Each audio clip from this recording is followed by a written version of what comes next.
submit extraneous materials to the chair for inclusion in the record, and I'll note at the outset that this hearing has a hard stop of 1 p.m. This is traditional for the Fed chair, which we intend to strictly observe. I now recognize myself for 4 minutes to give an opening statement. Thank you, Chairman Powell, for your testimony today. This week, you stated that the Fed will, quote, stay the course until the job is done, and that is to restore price stability. This is positive, but you know as well as I do, you're facing a very strong headwind from the political left. Democrats are pressuring the Fed to stray from its narrow mandate. It's a page out of their same old progressive playbook. When they don't have the votes to achieve something here in Congress, they turn to regulators.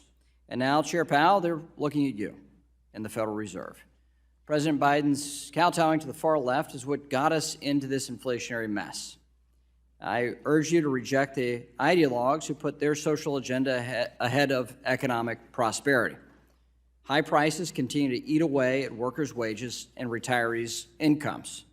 Since President Biden took office, we've experienced inflation at rates not seen since the late 70s and early 80s.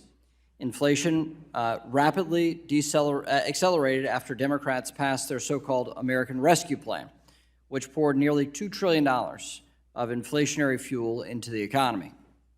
By June of last year, the Consumer Price Index showed inflation skyrocketed from below 2% to nearly 9%. And personal consumption expenditures, the Fed's preferred measure of consumer prices, ballooned to 7%. Instead of being rescued by Democrats, Americans were punished with pain at the grocery store and sticker shock at the pump. While inflation is now below its mid-2022 peak, it is persisting at rates well above the Fed's target. It remains broad-based and continues to hammer Americans' pocketbooks. In fact, a recent Gallup poll shows half of the respondents say they are worse off financially than a year ago. It's clear that there's still a long way to go in the effort to bring down costs. I look forward to hearing you reaffirm your commitment to that work today. Republicans also want to hear from you regarding some concerning developments at the Federal Reserve on the regulatory front. Recently, the Federal Reserve's Vice Chair for Supervision announced a quote-unquote holistic review of bank capital in the Fed's regulatory regime.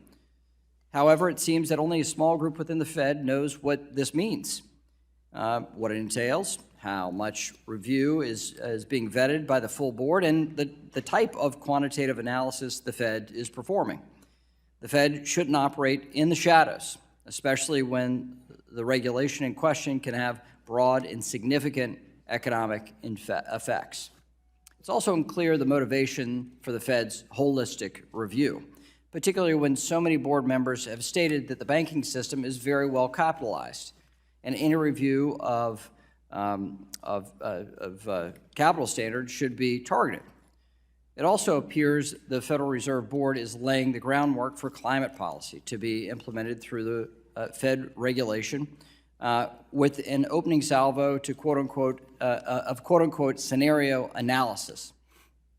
Addressing an issue like climate change is important, but a policy that should originate here in Congress by the elected representatives of the people, not the central bank.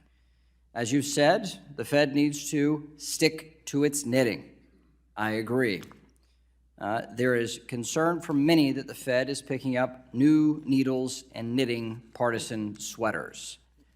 At such a precarious time for our economy here at home and the global economy, that would be a mistake. Thank you for being here today. I look forward to your testimony and the questions by our members.